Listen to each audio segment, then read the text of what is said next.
3 taon na binibigay na mandato para sa mga bagong halal na kongresista, gobernador, alkalde at konsehal.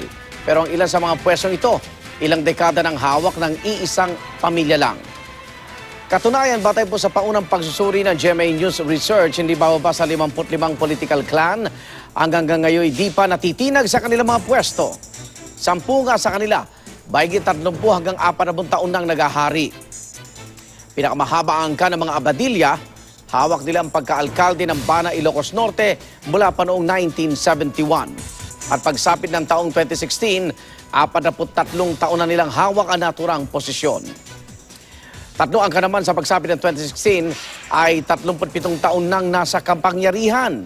Sila ang mga Albano na siyang may hawak sa pwesto ng kinatawan sa Kongreso ng unang distrito ng Isabela. Ang mga Kuwangko na may hawak sa pwesto ng kinatawan ng unang distrito ng Tarlac. At ang mga Ortega na may hawak sa pwesto ng kinatawan naman ng unang distrito ng La Union. Sumunod naman ang mga Gironela mula sa Salcedo, Ilocos Sur. At ang mga Mamba mula sa Tuaw, Cagayan. Mula 1979 hanggang 2016, 35 taon na nilang hawak ang pagkaalkalde roon.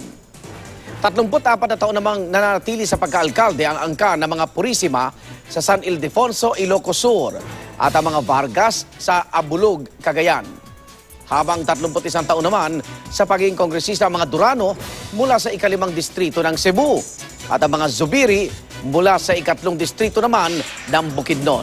Bukod sa kanila, 45 pamilya pa ang mahigit 2 dekada nang nasa kapangyarihan hanggang taong 2016.